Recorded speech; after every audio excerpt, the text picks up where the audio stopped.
സംസ്ഥാനത്ത് ഒരു പഞ്ചായത്ത് ഭരണം ബി.ജെ.പിക്ക് നഷ്ടമായിരിക്കുകയാണ്. പത്തനംതിട്ട ജില്ലയിലെ നാരങ്ങാനം പഞ്ചായത്ത് ഭരണത്തിൽ നിന്ന് ബി.ജെ.പിയെ കോൺഗ്രസ് ചവിട്ടി പുറത്താക്കി എന്ന് വേണം പറയാൻ. ബി.ജെ.പി ഭരണസമിതിക്കെതിരെ കോൺഗ്രസ് കൊണ്ടുവന്ന അവിശ്വാസ പ്രമേയം എൽ.ഡി.എഫിന്റെ കൂടി പിന്തുണയോടെയാണ് പാസാക്കിയെടുത്തത്. അതായത് ഇന്ത്യ സഖ്യത്തിന്റെ ശക്തിക്ക് മുന്നിൽ ബി.ജെ.പിക്ക് ഭരണം നഷ്ടമായി എന്ന് വേണമെങ്കിൽ പറയാം. മറ്റാരും പറഞ്ഞില്ലെങ്കിലും ബി.ജെ.പി എന്തായാലും ഉയർത്താൻ പോകുന്ന വിമർശനവും ആരോപണവും ആ വഴിക്ക് തന്നെയാകും. കേരളത്തിലും CPM കോൺഗ്രസ് സഖ്യമെന്ന പ്രചരണമാകും നാരങ്ങാനം ഉയർത്തിക്കാട്ടി ബി.ജെ.പി ഇനി നടത്താൻ പോവുക എന്നത് ഉറപ്പാണ്. ദേശീയ തലത്തിൽ കോൺഗ്രസ് നയിക്കുന്ന ഇന്ത്യ സഖ്യത്തിന്റെ ഭാഗമാണ് ഇടതുപക്ഷം.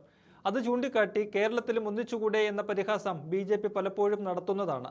അതിപ്പോൾ യാഥാർത്ഥ്യമായിരിക്കുന്നു എന്ന് വേണം കാണാൻ. നാരങ്ങാനത്ത് ഭാഗ്യത്തിന്റെ പുറത്ത് കിട്ടിയ പഞ്ചായത്ത് ഭരണമാണ് ബി.ജെ.പിക്ക് ഇപ്പോൾ നഷ്ടമായിരിക്കുന്നത്. ഭാഗ്യത്തിന് പുറത്ത് കിട്ടിയതെന്ന് പറയാൻ കാരണം ഇക്കഴിഞ്ഞ തദ്ദേശ തെരഞ്ഞെടുപ്പിൽ 14 വാർഡുകളുള്ള നാരങ്ങാനം പഞ്ചായത്തിൽ ആർക്കും ഭൂരിപക്ഷം കിട്ടിയിരുന്നില്ല. UDFും ബി.ജെ.പിയും 6 വീതം സീറ്റുകൾ നേടി. LDFന് 2 സീറ്റുകളാണ് ലഭിച്ചത്.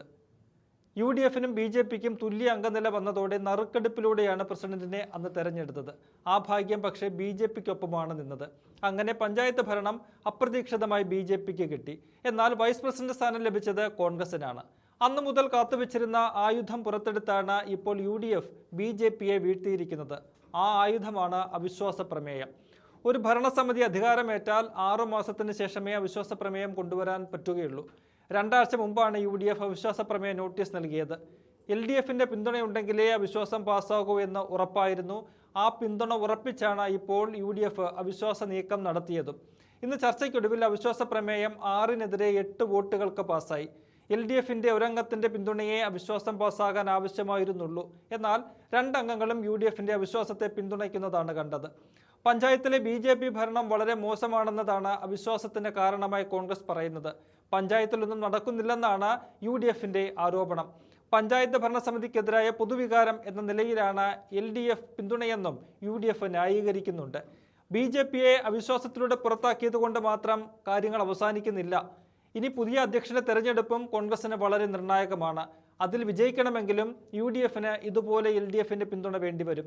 അല്ലെങ്കിൽ വീണ്ടും നറുക്കെടുപ്പിലേക്ക് കാര്യങ്ങൾ പോകും. അവിടെ ഭാഗ്യം ആർക്കൊപ്പം നിൽക്കുമെന്നത് പറയാനാകില്ല. ബി.ജെ.പിക്ക് വീണ്ടും അധ്യക്ഷസ്ഥാനം കിട്ടിയാൽ കോൺഗ്രസ് ഈ കാണിച്ചതെല്ലാം വെറുതെയാവുകയും ചെയ്യും. ഇനി LDFന്റെ പിന്തുണയോടെ ഭരണത്തിലേറിയാൽ അത് UDFന്റെ നയത്തിന് വിരുദ്ധവുമാകും. പ്രതിപക്ഷ നേതാവായിരിക്കെ VD സതീശൻ പറഞ്ഞത് മറ്റു കക്ഷികളുടെയൊന്നും പിന്തുണയോടെ UDF ഒരു തദ്ദേശ സ്ഥാപനത്തിലും അധികാരത്തിലേറില്ല എന്നാണ്.